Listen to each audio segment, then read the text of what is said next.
आपका डिक्टेशन शुरू होगा 5 सेकंड बाद। भारत में वामपंथ का शताब्दी वर्ष बिना किसी विमर्श के बीत गया। जो वामपंथी दल बात बात पर दस्तावेज प्रकाशित करते थे, आज उनकी बौद्धिकता पर सन्नाटा छाया हुआ है। एक समय था जब BT Ranadive, Bhupesh Gupta, P Sundarayya, EMS Namboodiripad, Harkishan Singh Surjeet जैसे वाम नेताओं की लेखनी विमर्श को इस हद तक प्रभावित करती थी कि सत्ताधारी दल को उसमें कूदने के लिए बाध्य होना पड़ता था। छोटी छोटी घटनाओं पर भी 100 दस्तावेज आ जाते थे। इसके 2 उदाहरण हैं। मानवेंद्र राय पहले और अंतिम मार्क्सवादी थे जिन्होंने दुनिया के वाम आंदोलन में अपनी जगह बनाई। वे सोवियत संघ की कम्युनिस्ट पार्टी के सर्वोच्च नेता लेनिन को वैचारिक जवाब देने की पात्रता रखते थे। इसी क्रम में लेनिन की नापसंदगी हुई और वे रातों रात प्रतिक्रियावादी घोषित हो गए। जब वे लौटकर भारत आए तो उनके समर्थन एवं विरोध में सैकड़ों दस्तावेज लिखे गए। दूसरी घटना है वर्ष 1962 की, जब भारत चीन युद्ध को लेकर कम्युनिस्ट पार्टी में कौन गलत कौन सही के सवाल पर दंगल हुआ। चीन की पक्षधरता को लेकर पार्टी के विचारक एक दूसरे के आमने सामने थे। इस पर दस्तावेजों की भरमार लग गई।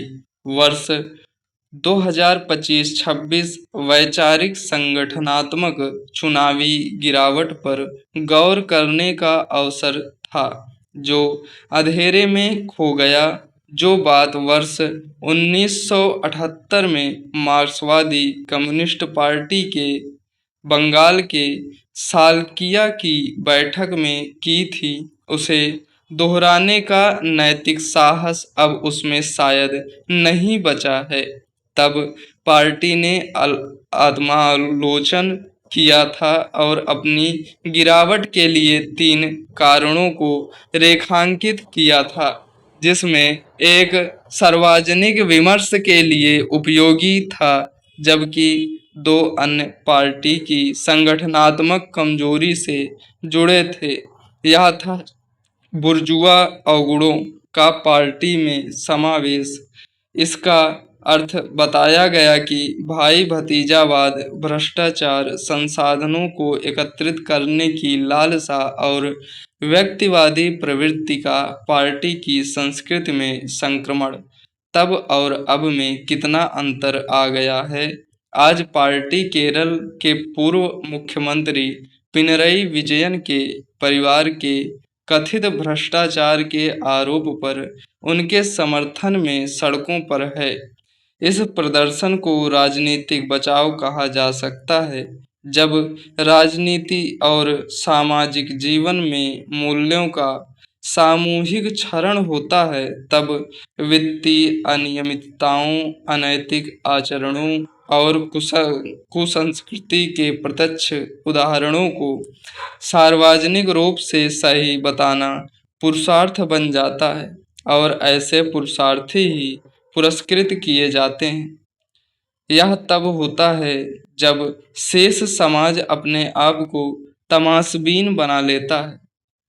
ऐसे समय में विचार, दर्शन और मूल्यों की बात करना असंतुष्ट घोषित होने का जोखिम उठाना होता है।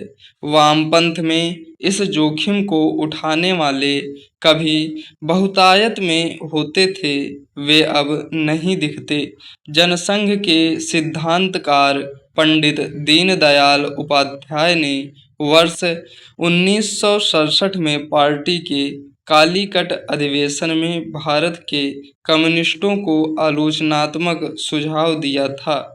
उन्होंने कहा था कि समानता की लड़ाई किसी एक का एकाधिकार नहीं है। उन्होंने वामपंथियों के भीतर विदेशज से देशज बनने की इच्छा शक्ति का अभाव बताया था। स्टॉप।